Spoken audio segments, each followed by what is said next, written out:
Hello everyone and welcome to the very first event from the Literary Club of MEC, the Book Thieves. Today we have with us a very special guest. So many of us grew up reading books and our childhoods were really shaped and defined by the books we read. And some of these books entered our hearts and then remained a mainstay. Tinkle was one of those magazines that introduced to the readers a whole new world filled with all sorts of fun characters, complete with their own unique personalities. Amar Kishan, aka Butterfingers, holding true to his name, is a clumsy yet endearing 13-year-old boy who was first introduced to the world in an edition of the Tinkle magazine. And in the books, we follow Amar through his misadventures and his hilarious antics. Today, we have with us none other than the author and creator of Butterfingers, Khairunisa ma'am. A well-known writer, apart from Butterfingers, she has a large number of other books to her name, including anthologies of stories for children, such as The Crocodile Who Ate Butter Chicken for Breakfast, and even books for adults, like Tongue-in-Cheek, The Funny Side of Life. Her style of writing has a touch of lightheartedness and humor, and has left many people laughing, flipping through the pages of many of her books. We're so excited to have her here with us today, and I welcome you, ma'am, to this event. Thank you. Thank you very much, Pranav. Yeah. Yes. And now Khairunisa ma'am will be taking over and talking to us about her amazing journey as a speaker, writer, and reader. So how long do I speak? I mean, what's the time you're giving me?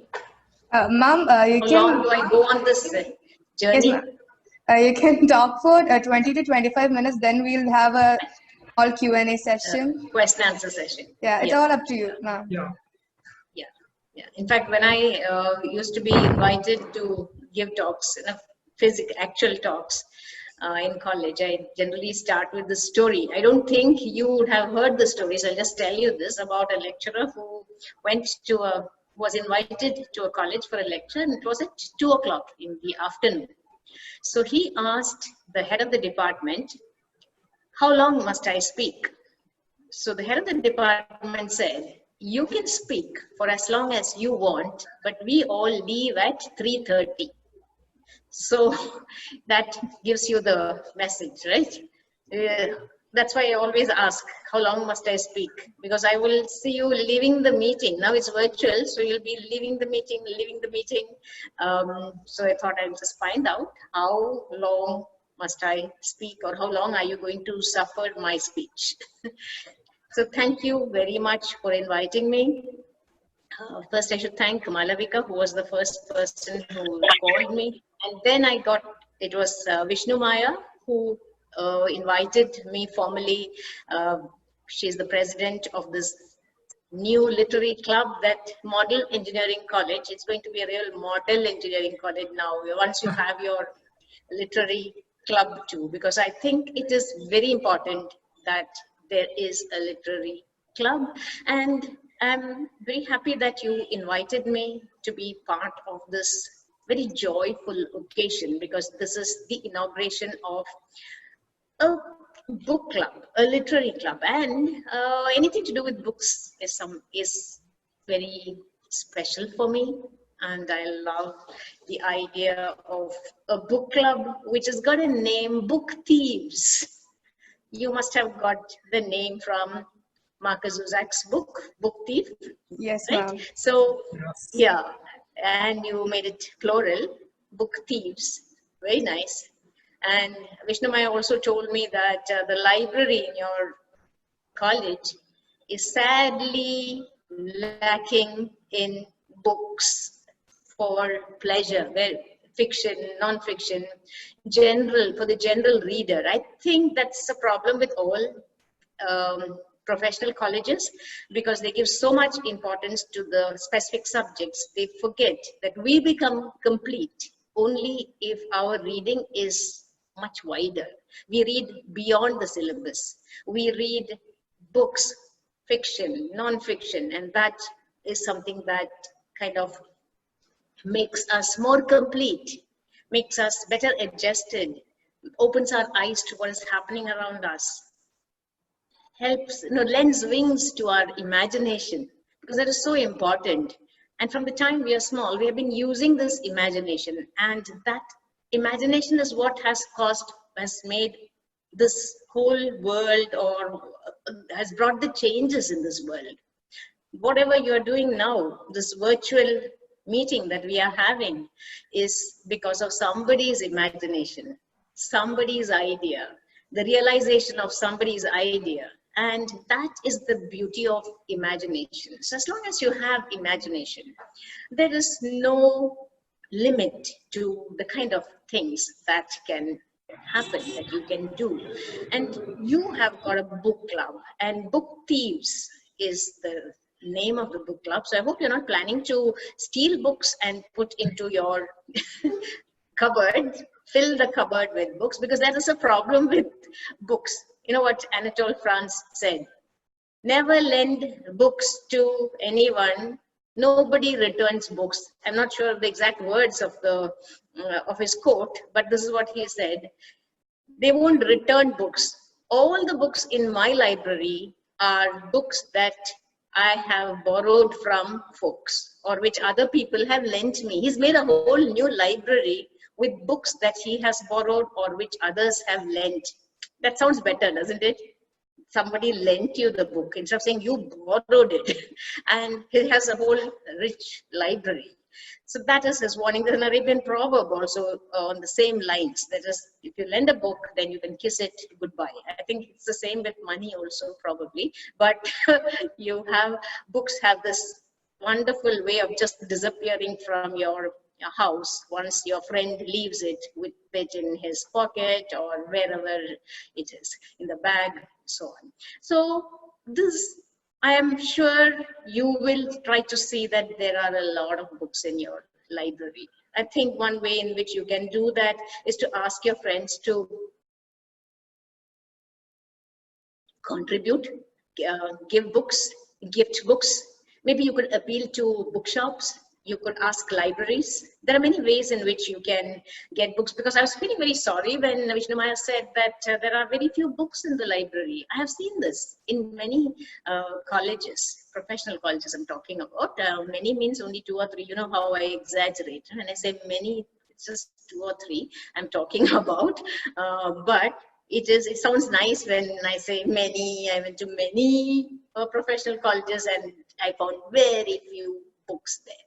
And it is important that you have books. And the fact that you've started a literary club is very important.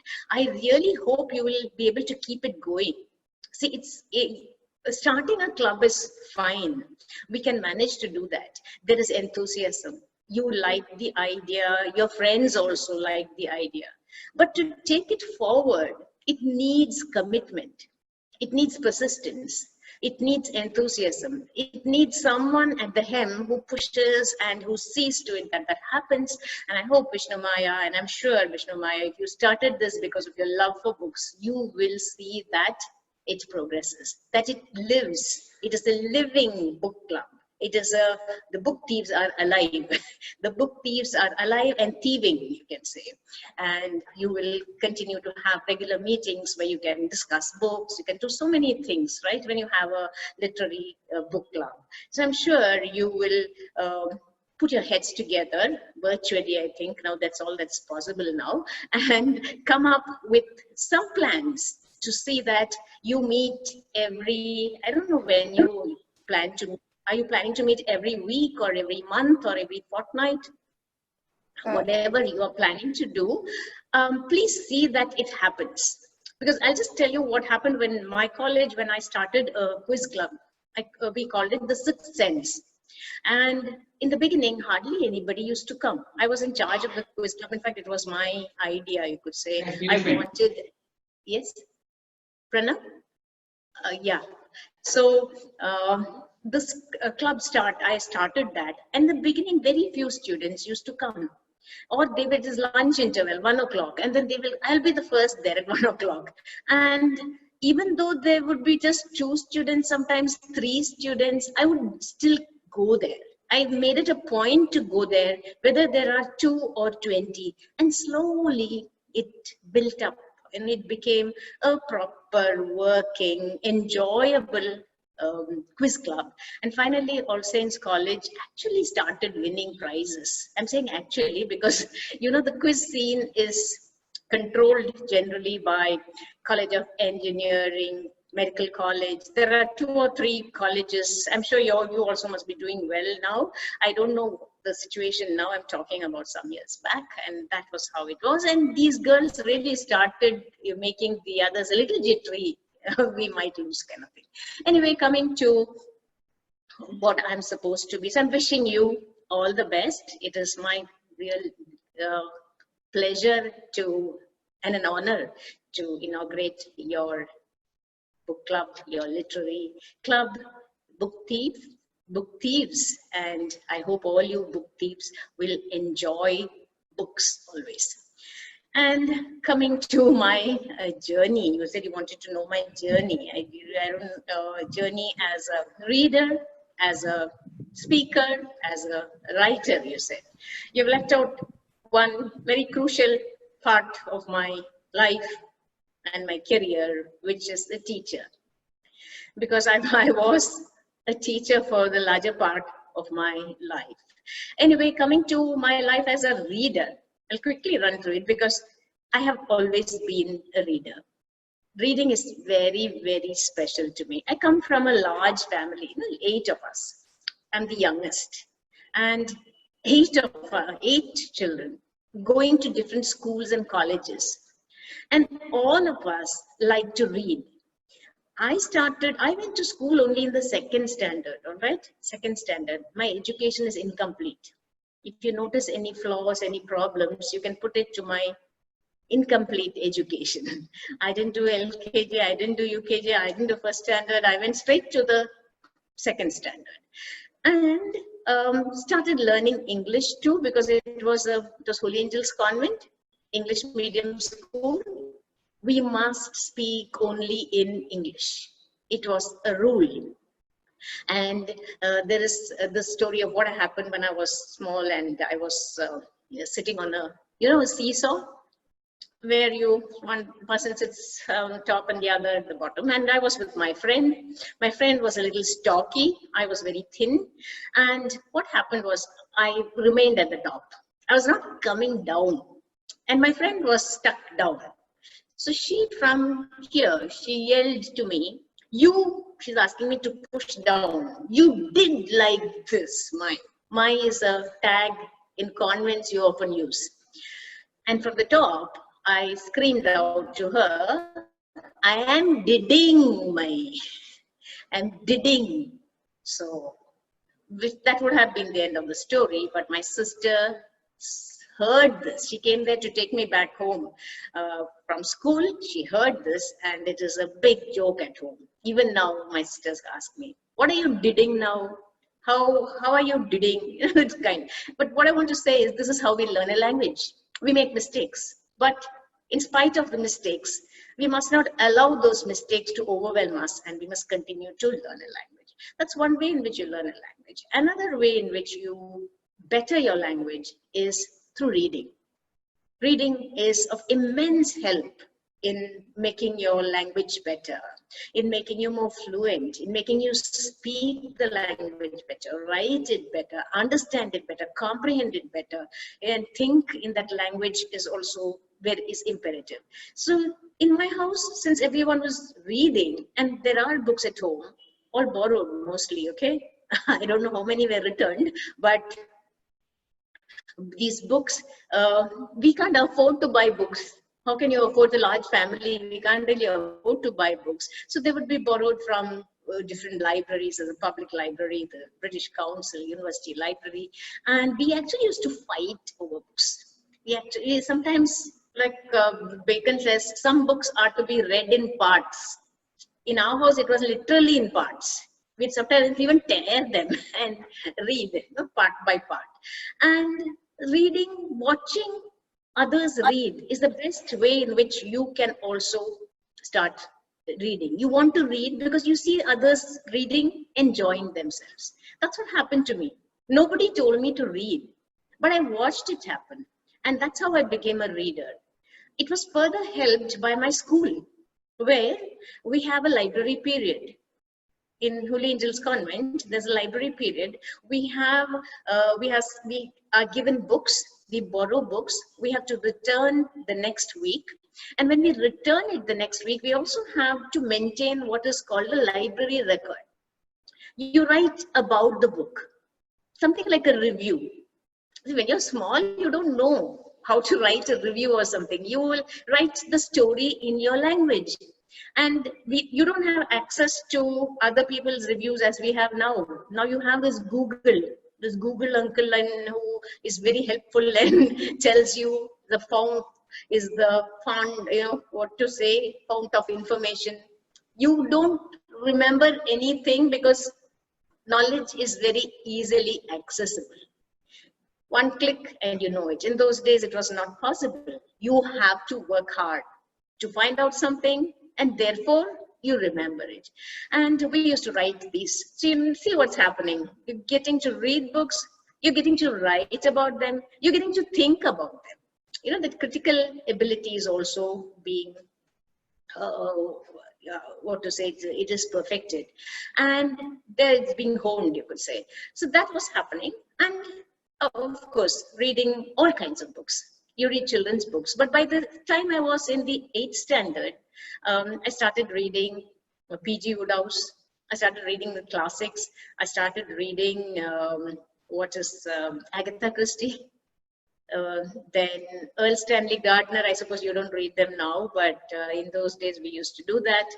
Edgar Wallace, then Mary Stuart, Victoria Holt, a whole lot of books. And there were so many types of books, and comics were there. I also used to read War Picture Library, then the Classics Illustrated. Along with that, the comics like Sad Sack, Little Lotta, or Archie, all those.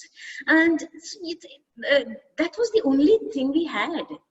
We didn't have a wealth of distractions as you have now. So it is reading and playing. We used to go out and play. It was a safe environment, you could say. We could just go and play in the evening. At home, my mother used to say, go and play. It was not like go and study. Go and play was what she used to say. Maybe to get us out of her hair, whatever it is, we used to go and play. And we had trees. We used to climb trees. We used to do all sorts of things. It was a lot of fun. And evening, you sit and read. So when do you study? Studying happens, I think, before exams. I don't know whether that's how you study. My way of studying was to pay attention in class. I never used to be absent or cut class or something. And I used to pay attention, whether the teacher is interesting or boring or whatever. What I used to think is, a teacher who is boring is at least reading something out to you. Who is going to read out something to you? And something you will get from everyone. And before the exam, of course, I really used to sit and study. So that was how I developed as a reader. Some books my sisters wouldn't let me touch. Romantic novels, Mills and Boon.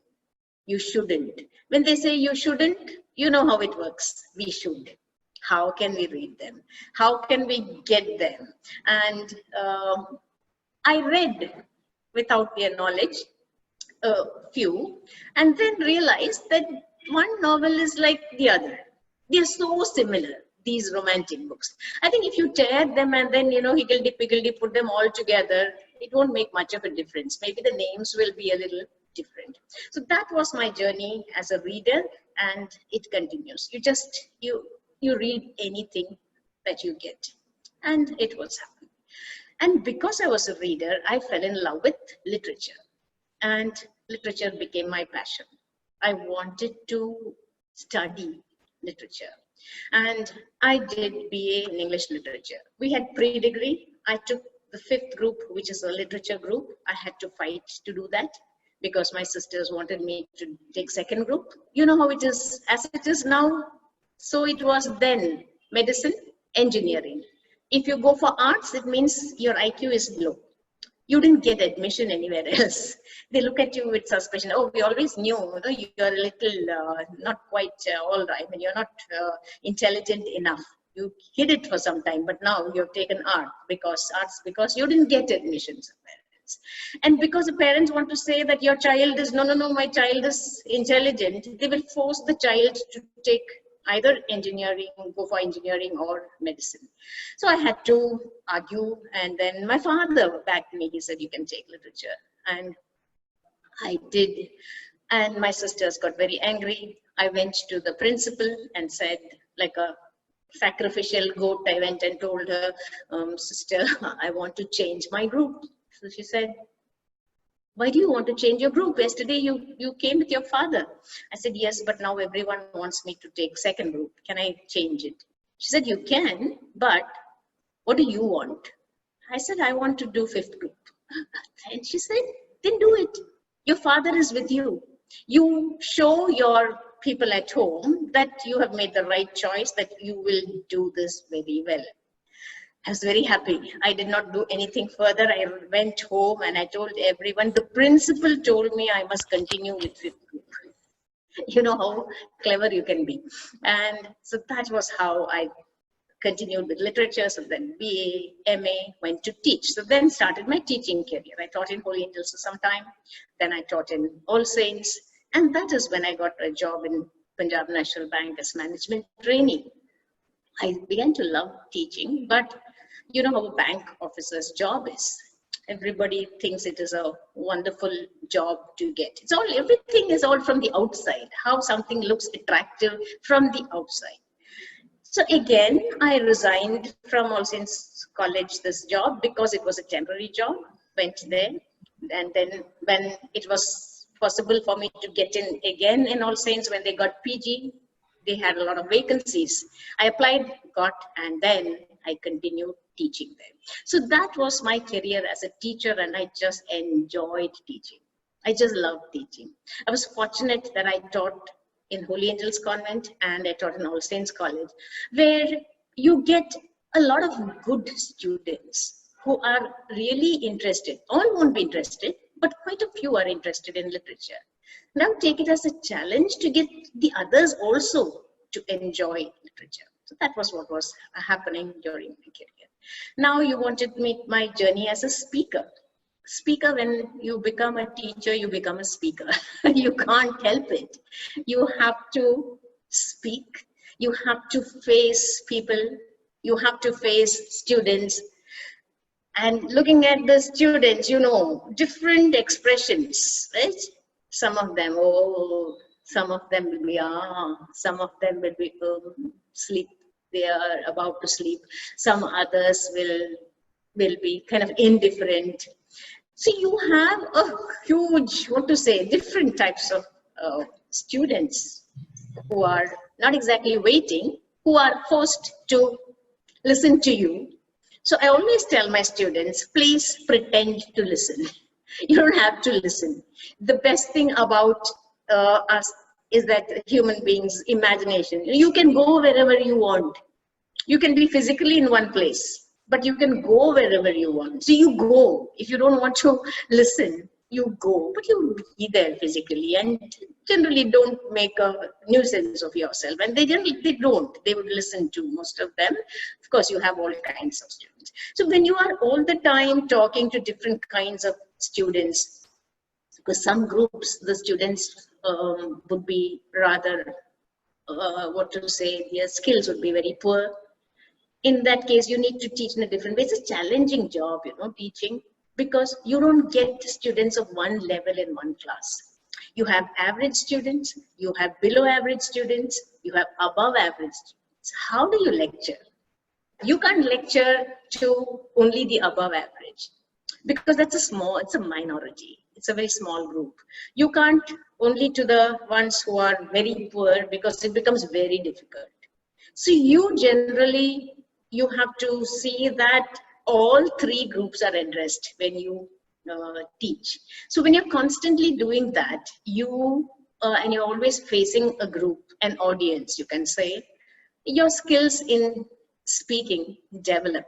Because the best way in which you can get better at anything is practice. So when you keep speaking, when you keep talking, you shed your inhibitions, you shed your fear of an audience, you shed your fear of facing people. I remember an essay with lectures, I think it is, where you have this writer saying, he says, I can write, but I can't speak. Give me a pen and a paper and I am very happy and I can write whatever for a long time. Beautifully I can write. But put me in front of a mic and then I go croak, I groan, I crackle. I'm not able to speak at all. And then he tells himself, he has to speak. So he says, he tells himself, this is one way in which I can face the audience. So you think I'm a fool, are you? Do you? All of you, I think all of you are idiots, are fools. And so let me speak. So he kind of builds a false feeling of courage in him by thinking, imagining this is how all of you are looking at me. Because sometimes the audience looks very hostile and that can put you off. And that happens, how do you speak? See, he says, all right, so you hate me, do you? I detest the whole lot of you, he thinks to himself. And then he starts, he says. Of course, it's all tongue-in-cheek. He's a very good, I think it's Priestley, it's a very good speaker. He's just, laughing at himself. But this is how you hone your skills. And in your literary club, I think you probably will have this also on your, as part of what you want to do, that you want people's speaking skills to improve. And especially when you go for your interview, it is at that time that you become conscious of the fact that you're not able to put ideas across. You're not able to string ideas together in good English. English is important, much as Malayalam is important. You must know English. See, we are living in a world where English is the international language spoken by the majority of the people. That's a link language. If you want to get a good job, you need to know English. So don't consider it as there's no snob value to knowing English. Don't think that there's no snobbery associated with English. When you see somebody speaking English, don't put that person down. Neither should that person who is speaking English believe that he or she is a cut above the rest because he knows English or she knows English. So you have to look at it from both sides. And you should consider it as just a language that needs to be perfected.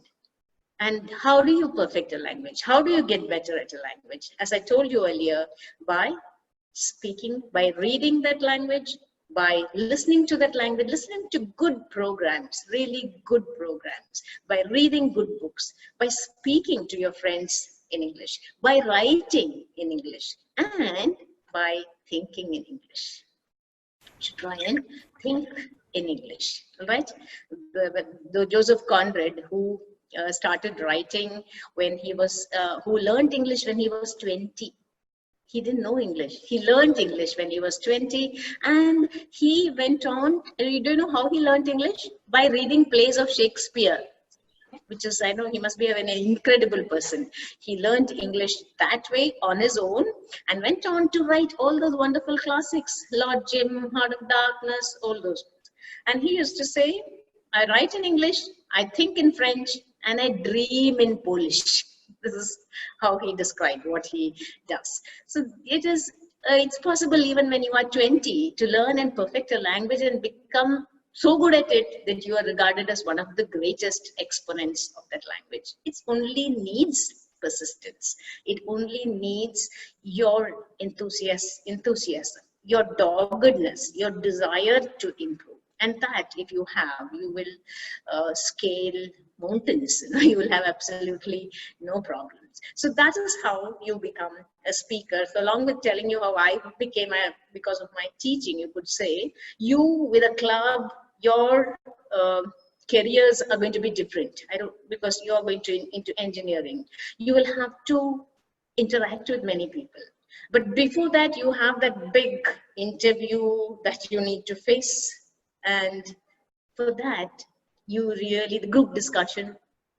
What they say about Malayalis is that they're very brainy, but when it comes to speaking, they lack confidence. Whereas the students from the north, what they do is they don't know English properly, but they make up in confidence. The language will be poor. What they say is rubbish sometimes, but they have the confidence to say that.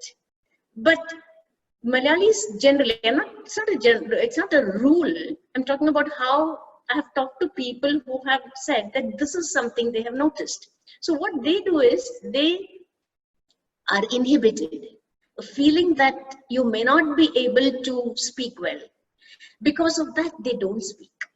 You get me? So you have to keep on practicing speaking to see that at such an occasion, you're able to hold your own and speak very well.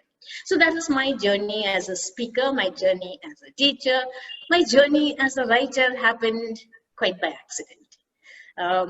I did not want to become a writer.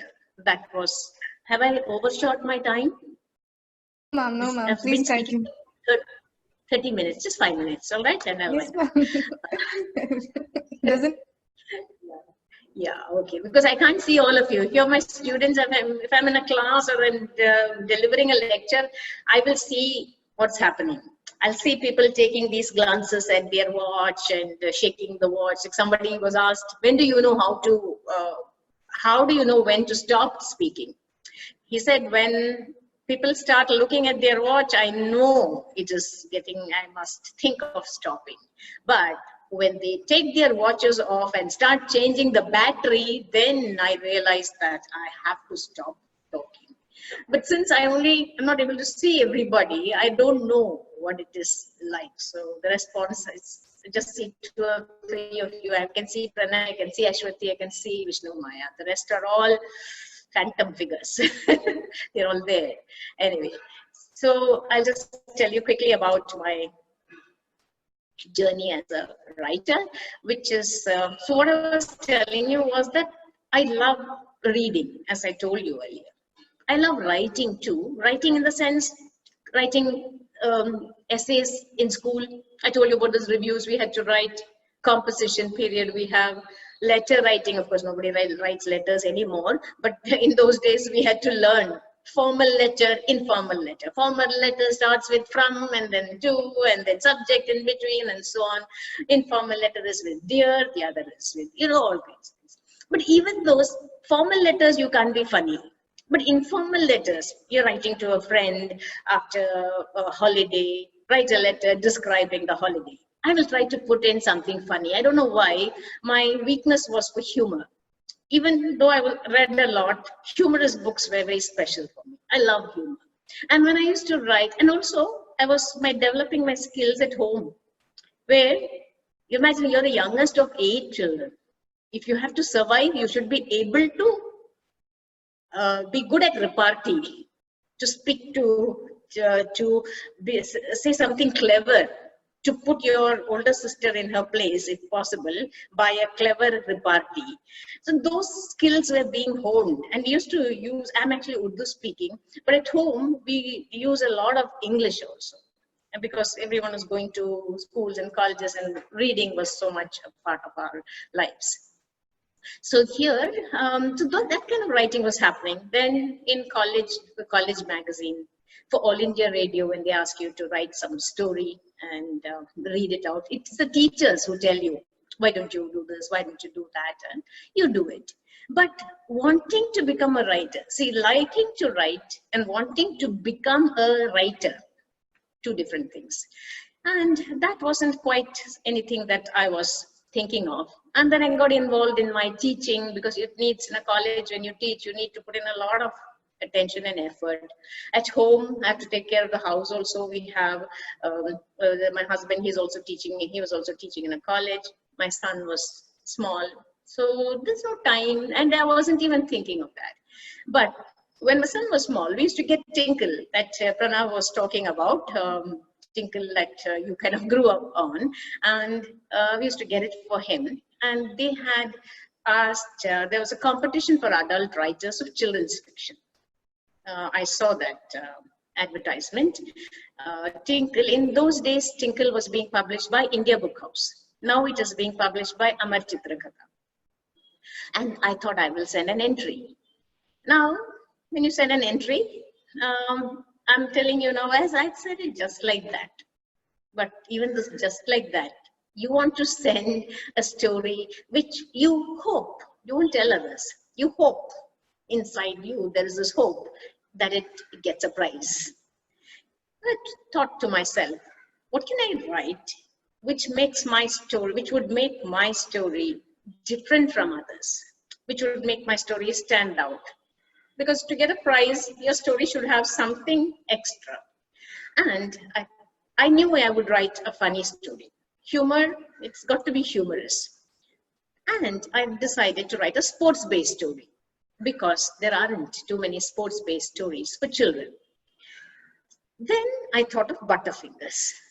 See, Butterfingers is a name, it's a word that's been existing in English language for more than 100 years. For a person who is clumsy, because when you have butter on your fingers, things slip from your hands, and therefore a person is called Butterfingers if you're clumsy. At home, we are constantly called, we call one the Butterfingers. When something drops, we'll call, are you Butterfingers? So it's a word that I was very familiar with. Since I thought of writing a sports-based story, and since cricket is something that I love, cricket is India's religion, isn't it? And I also follow that religion, all right, of cricket. I watch all the matches, listen to the commentary, follow what's happening. I thought I would write a cricket-based story. And if I have a character whose nickname is Butterfingers, a clumsy boy on the cricket field, I realized it can generate a lot of fun. I can think of situations where clumsiness would cause problems and also be funny. That is how I wrote my first story, and first story meaning for this competition, that was Butterfingers. Okay, that was Butterfingers, and that story got the second prize. And I was very happy because it was an all India competition, but something else happened. That is few months later, I got a visitor. That was a total stranger. She came with her husband, and she asked me whether this is Khairunisa. I said yes. She said her name is Prabha Nair, and she is the assistant editor of Tinkle. I was shocked. Imagine having the assistant editor of a magazine that you think is in Bombay, in Trivandrum, at your doorstep, asking, are you Khairunisa? I said, yes, I am. My eyes all popping out. And I told her, yes. And she said, yes. Then I asked her to sit down, and her poor husband, who was a Commodore in the Navy, she dragged him all the way to find my house and came. And then she told me, we got talking, and she said they loved my story apparently in Tinkle. And they told her, because her in-laws are in Trivandrum, when she was coming there, they gave her my address and said, if you can, why don't you go and look up this person? You can't call me a writer, no? When you write one miserable story, you don't become a writer. Anyway, you go and look her up and find out if she's as lively as her story. And that was how she came. So I couldn't believe it, that an editor should actually come to my house and talk to me and tell me personally that my story was very nice. But they didn't give me the first prize, all right? They gave me the second prize. Anyway, and she asked me whether I was entering the next year's competition, sending an entry for the next year's competition. And I said no. So she asked me why. I said, I've already got a prize. She said, what? One prize and you're so thrilled? You showed your ambitions. You should be more ambitious. You have to say. We go by the quality of the writing. It's not whether you won a prize or not. Because of her encouragement, seriously, if anyone asks me, what is a turning point in your life as a writer? I will say it was the visit of Prabha Nair to my house. And she always tells me, now we have become good friends. So she tells me, don't keep on talking about me. I said, I have to talk about you because you had a great role to play in what happened to me or how I became a writer. And I sent, the next year I sent an entry which got the first prize, and then the writing bug bit me. And I started writing. Then I had a column in the Indian Express. And CBT, I got some prizes, I got another award, it went on. In 2006, Tinkle asked me to create a regular character. That's where you people come in for Tinkle. And I brought back Butterfingers. Because Butterfingers was my favorite character. I don't know, he was living in my head. And I said, shall I write regular stories featuring Butterfingers? So that editor, associate editor was Luis Fernandez. He was not there when my story, that was several years back. He didn't know that story. So I told him, I will send you. He said, all right, you send me that story's copy and you also send me 2 stories centering around Butterfingers. I did that and he liked them. And he said, all right, let us have. So that was my second innings of Butterfingers. And it became a huge hit. I made one change. In my first story, Butterfingers' name was Mukesh. When I made it a serial, a regular feature, I changed the name to the name of my son. My son's name is Amar. He would never allow me to use his name in any story that I write. And I will use his friends' names, the names of my friends' children, neighbors, you name it, all of them are there. But no, he wouldn't allow me. And when I asked him, shall I change Mukesh? Mukesh sounds a little old-fashioned. Shall I change Mukesh to Amar? I seriously think maybe he was not listening to me. Because he has this habit of saying yes by doing like this and sometimes like this. So I don't know how he shook his head. I deliberately took it to mean yes and changed the name. So that's how you have Amar Kishan. And when I had enough stories, I took the stories because you know how it is with the comics. My story is very long. My story is about 3,000 words, 2,500 words, and so on. So there's a script writer who converts this in script form and puts them in those, what you call those are called panels, all right, with conversation, those speech bubbles and so on. Then the third person comes into the picture, the illustrator. So it's a 3-pronged thing. I write the story, the script writer shortens it and scripts it, and the illustrator. So all have important roles to play in the success of a comic. And it became a huge success.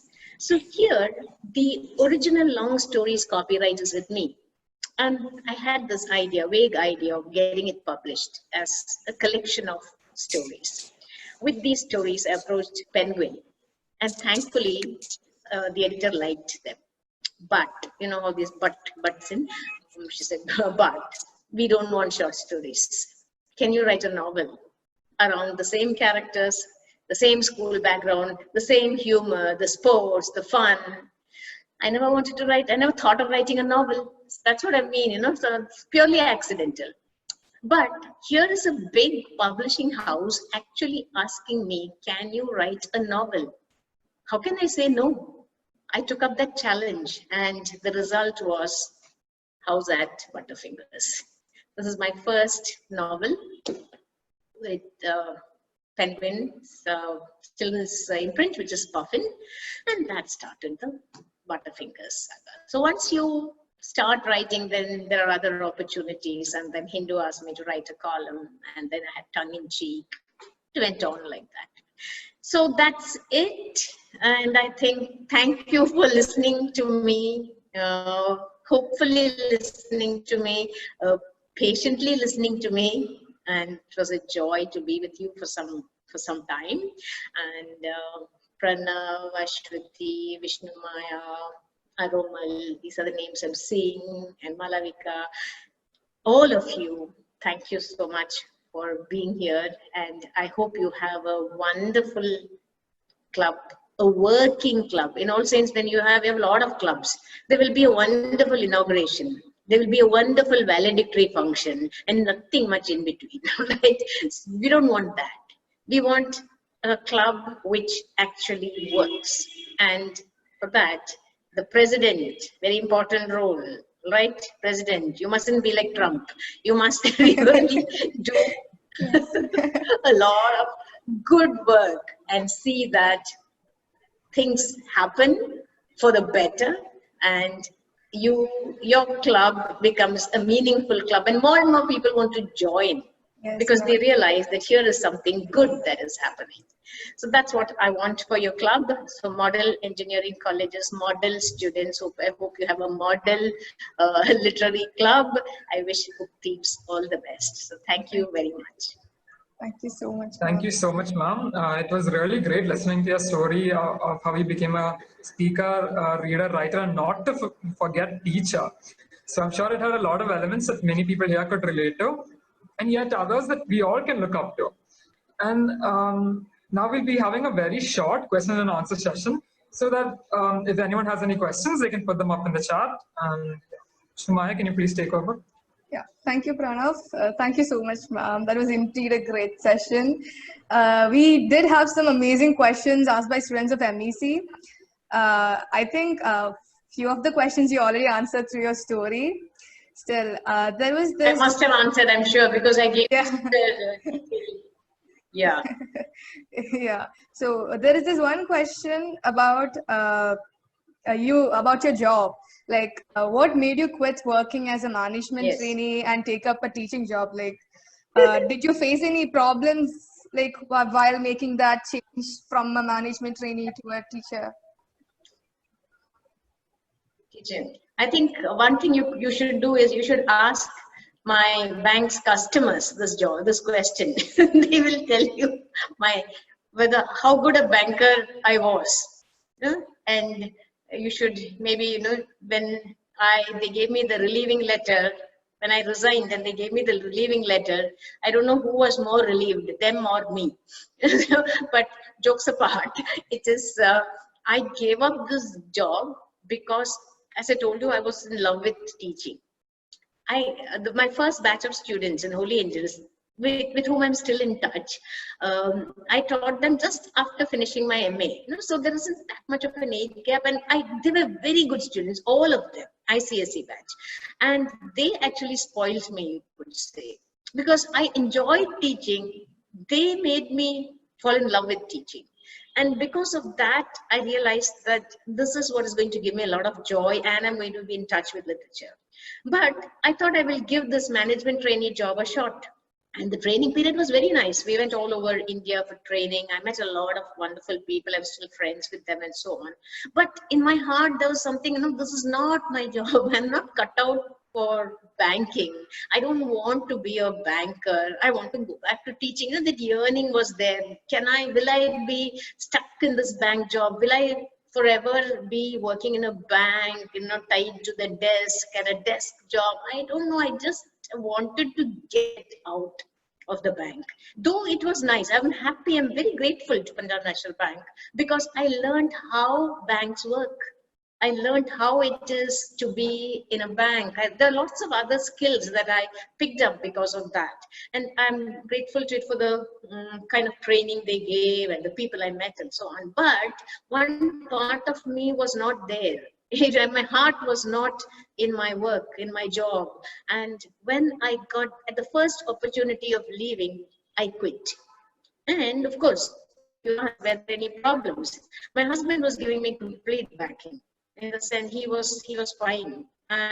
But otherwise, people ask me, how could you do this? Because everyone thinks of the salary.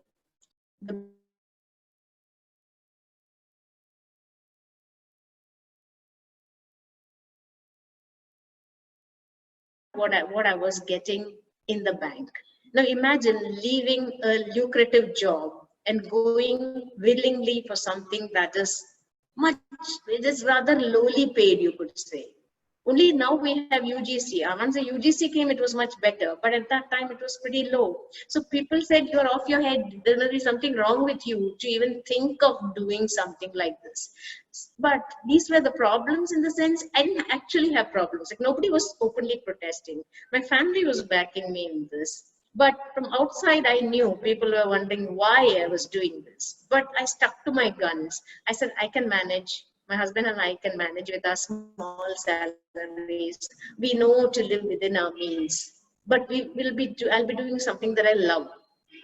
And I have not regretted that decision. I'm very, very happy I gave up the bank.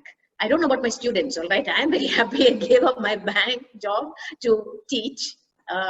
You should ask, just like I told you to ask the customers, you should ask my students also whether I did the right thing. Yes. Thank you, ma'am. We do have a lot of questions in the chats. I know. So, Yes. are you currently working on any book? Namita Yes, Shaji. I'm working one. Yes, Namita Shaji. Yes, I am working on one. One book is just over. In fact, yesterday the cover and everything came to me. It is a book for 8 to 10-year-olds. All right, slightly younger age than Butterfingers, but you will also enjoy it. It's titled, it's 132 pages. It's titled Baby and Dub Dub. Baby and Dub Dub is a dog. And it is being published by Speaking Tiger. Right, Speaking Tiger. I think they are planning to bring it out in February.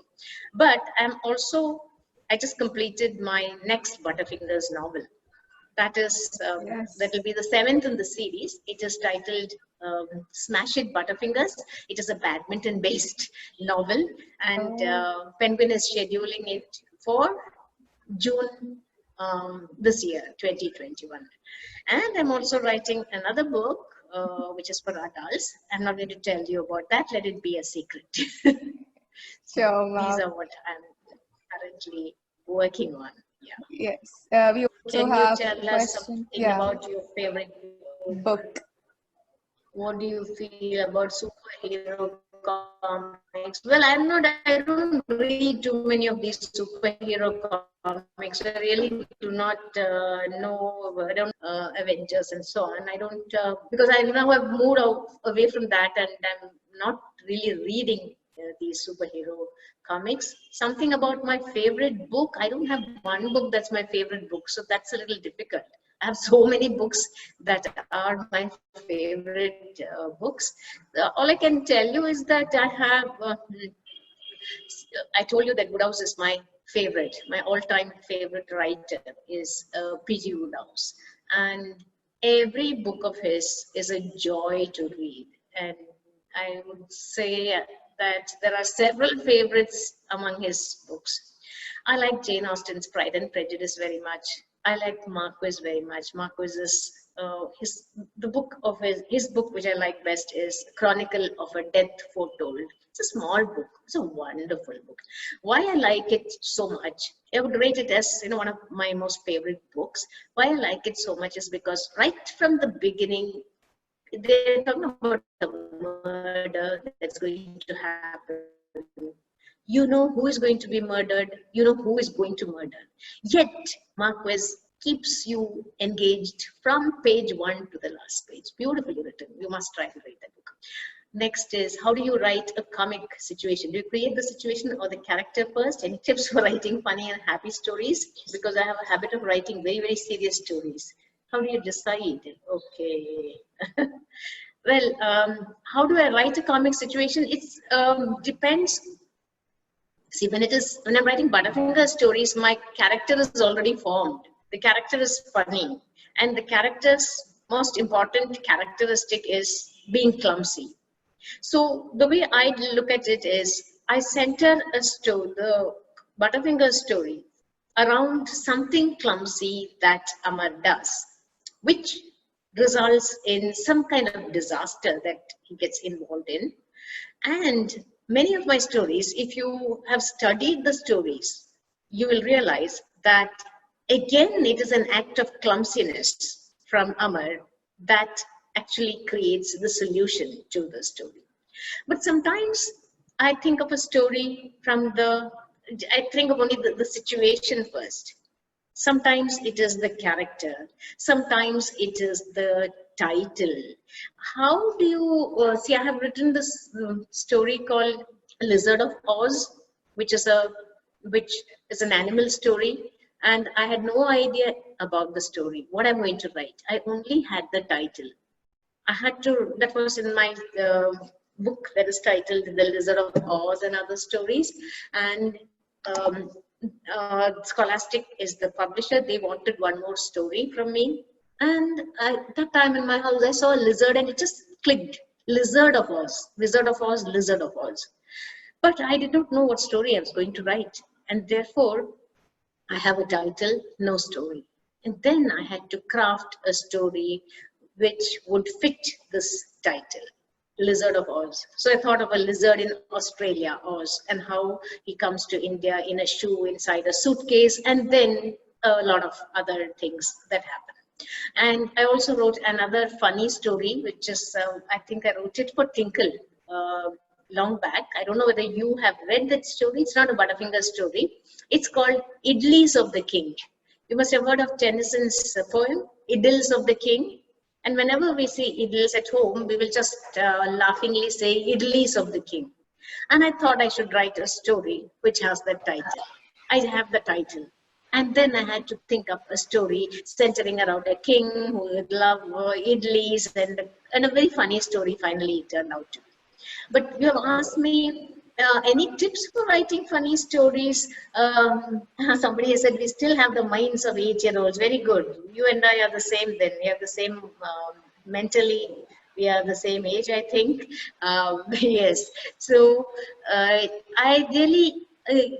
if you are a serious kind of person, I think I would like you to read some funny stories. Maybe you could read some Butterfingers and books and tongue-in-cheek and so on, or read other funny stories, because you can't just write funny stories. You have to have a knack for writing. You should want to write funny stories. And if you want to write funny stories, you should become familiar in how to write funny stories. Fun can be generated through characters, through situations, through language. So that's how you can do that. So this is Hisham Hashir. I hope you're okay with my answer. You have to read funny stories, look at life, look at the absurdities of life. Don't think of life as very serious. Hey, look at the lighter side of life. Look at how you can look at something in a comical way. You have to do that. Practice, and then maybe you will be able to write funny stuff. What inspires you to keep writing even if your mind is blank? How do you know I'm writing when my mind is blank? When my mind is blank, I don't write. I can't write. But let me tell you, I think you're asking me about the writer's block. If you have the writer's block, what do you do? One golden rule for this is, don't allow the block to overwhelm you. Don't allow the block to become an excuse for not writing. Because sometimes you don't feel like writing. You feel you're not inspired. You feel the right words aren't coming out. You're not happy with what you are writing. And there are many things that make you very frustrated. Because of that, don't say, I'm not going to write. What you should do is write. You're not happy with what you have written, but write. You keep writing. A little later, next day or 2 days later, when you take it up, what you have written, you will realize where you went wrong, what you do not like, and you will make changes. You understand? So it's a question of not giving up. You write, you may not be happy, but don't stop writing just because you feel your mind is a blank. You feel that you're not able to, you're not in the right frame of mind to write. You can't, the situation you have in your mind, you're not particularly happy with the ideas that you have. So many reasons why you can get very frustrated when you are writing. But what you must do is don't allow yourself to let them bog you down. Don't do that. Continue to write. Is that we have all? one more question we have one last question from Radha ma'am. She is one of our faculty members. She's asked if I want to pull out a teenager glued in mobile away from the small screen, which 3 books would you suggest? If you want to pull a child from the mobile screen to books, which books? It's very difficult to suggest 3 books, but I will tell you, ma'am, one thing you could do is pull them with some funny book. It's humor that will pull them out. See, children love to laugh. You know how it is. We also love to laugh. it's something that makes us feel better. It's a feel good thing when you laugh. So a child, you tell a child, I think what you could do is you try to tell a child some funny story, and or you keep a funny book around, you read it and you laugh. Make the child interested in what you are reading, because a child is very attracted by laughter. So I think you should tempt the child through laughter, through a humorous book. I'm not telling you to read only Butterfingers books and so on, but what I'm saying is I am making a case for humorous books. There are so many other, you have a lot of books which are very, very humorous. Some of the authors I mentioned, you remember, they all write very funny books, extremely humorous books. And once a child reads something that makes him laugh, he will go to, this is what they say is the best thing about humorous books. It draws the reluctant reader out. The reluctant reader, that is what your ma'am was talking about, the person who is glued to the screen and doesn't want to read. So that's a reluctant reader. So such a reluctant reader can be tempted mostly through humor. Maybe even comics, a very funny comic. Why not? Why? We should not think that comics are not good. There are really funny comics. And from Tintin and Asterix, you can't, Calvin and Hobbes, we have so many really funny comics, and let the child read those. You take them, you laugh, you make the child understand that it's very funny. Don't tell the child you have to read. You must read this book. You should sit there now and read. The moment you say that, the child will not do it. I think all of us are like that. Nobody likes to be forced to do something. The moment you are told you have to do it, in your mind you will say, I will not do it. So you have to be diplomatic, understand how to get the child to do what you want to do without the child realizing that he or she is doing what the mother or father wants them to do. Okay? So I think that is one way in which you can get the child to read. Something funny, something humorous, make the child laugh. Then the child will seek out another book like that and another book like that. From there, they will go to serious books also. See, once you get the habit of reading, then it's a variety of books that you have. You can read funny books, you can read serious books, you can read non-fiction, which is very good. You have to read that also. You can read comics. So I think it's just a question of getting them hooked on to reading by making the act of reading very enjoyable, and their humor will help. All right. Yes. Somebody said one last question. How can someone actually get published and stuff? Yes, it is difficult to get published. Yes. And the literary agents, that's not quite something that's happening in India. Abroad, you always need to have a literary agent in order to get published, because the literary agent is the go-between between you and the publisher. If you get a literary agent, don't think, unless your book is good enough, they're not going to take it up. All right. So first of all, what you are writing should be worthy of being published.